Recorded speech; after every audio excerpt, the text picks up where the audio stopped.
The Seattle Seahawks just made some of the biggest moves of the offseason, and they're not done yet.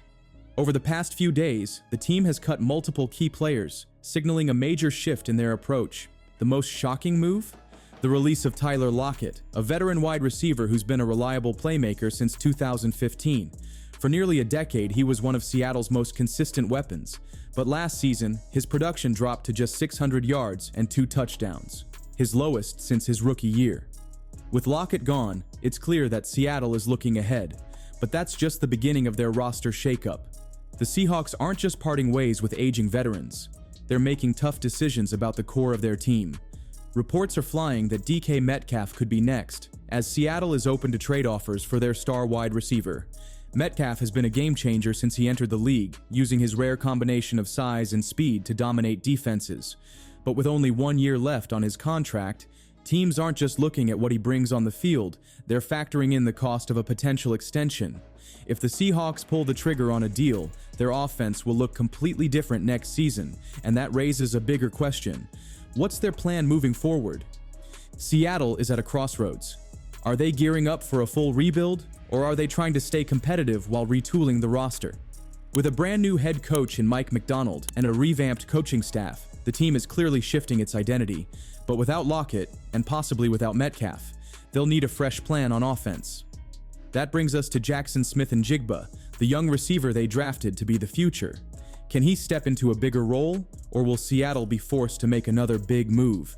Let's break it all down. But before we get into that, hit that like and subscribe button for more NFL content. Let's aim for 100 likes on this video. For nearly a decade, Tyler Lockett was the heart of Seattle's passing game. His ability to make clutch catches and stretch the field made him one of the most reliable slot receivers in the league. But last season, the signs of decline were clear. His yards per catch dropped, his impact in big games faded, and Seattle started shifting its focus to younger talent. With the decision to cut him, the Seahawks have officially turned the page, saving millions in cap space while signaling that they are moving toward a new era on offense. The writing was on the wall when Seattle drafted Jackson Smith-Njigba in the first round last year. He was brought in as the next big piece for this offense, and now the expectations on him will skyrocket. But replacing Lockett's presence isn't just about production, it's about leadership, reliability, and chemistry with Geno Smith. The Seahawks now have a clear void in the slot, and while Smith-Njigba has the talent to step up, the pressure is on. The bigger question is, will he be forced into a number 1 role sooner than expected? Seattle's offense could be on the verge of a complete transformation. DK Metcalf, the team's most dominant weapon, has officially requested a trade, and the Seahawks are willing to listen to offers. This isn't just another roster move, it's a decision that could redefine the franchise. Metcalf isn't just any receiver. He's a physical nightmare for defenders, a deep threat playmaker, and a true number 1 option. But with just 1 year left on his contract, teams know that acquiring him won't come cheap. Seattle has a tough choice to make: cash in now or risk losing him for nothing next offseason. The biggest challenge? Finding the right trade value. While Metcalf's talent is undeniable, teams aren't eager to give up a first-round pick for a receiver they'll have to extend immediately. General managers know the leverage is on their side. Why overpay for a player when you'll also need to hand him a massive contract? This puts Seattle in a tough negotiating position. They could settle for a second-rounder and future assets, but would that be worth losing their most explosive offensive player? If they pull the trigger, their entire offensive strategy will have to change overnight. Now Seattle's passing attack is missing its 2 biggest playmakers. That leaves Jackson Smith-Njigba as the team's top option. But is he ready to handle that responsibility?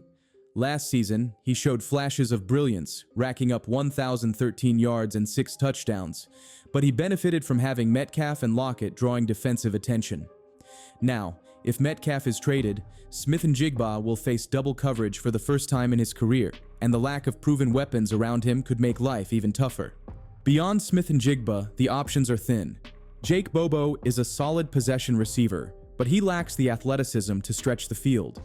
The tight end group, led by Noah Fant, has talent, but Fant has never been a go-to receiving option in Seattle's system. That means the Seahawks need reinforcements, and fast. The question is, how will they fill this gap?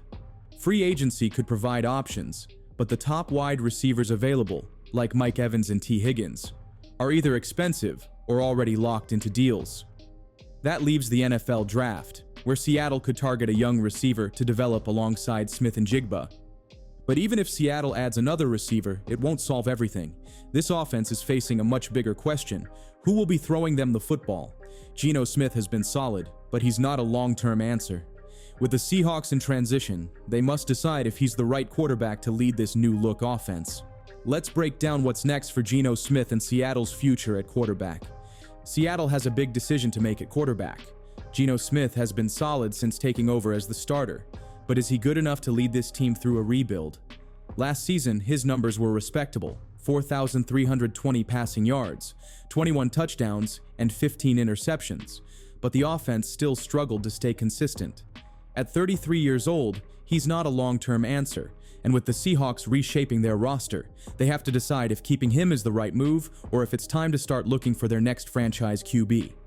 The problem is, Seattle doesn't have a clear replacement.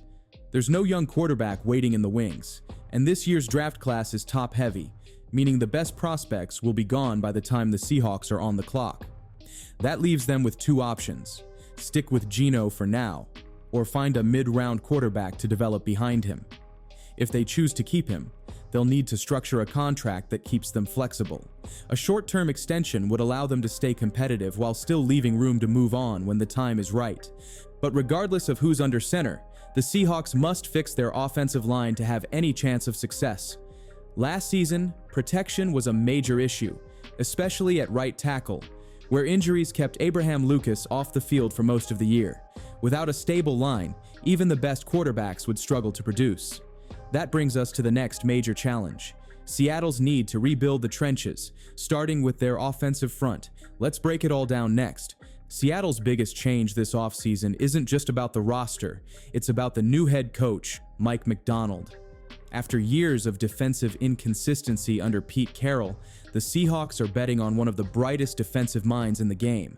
Macdonald turned the Baltimore Ravens into a defensive powerhouse, and Seattle is hoping he can do the same in the Pacific Northwest.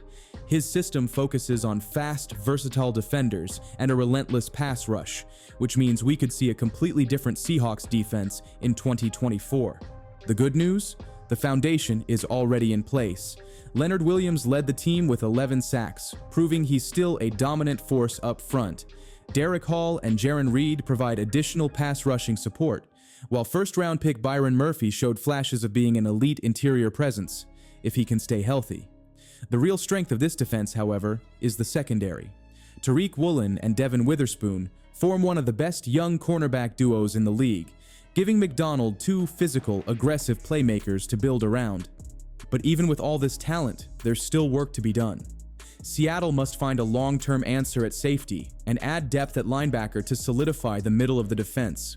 If Macdonald can implement his scheme quickly, the Seahawks could go from an inconsistent unit to one of the toughest defenses in the NFC.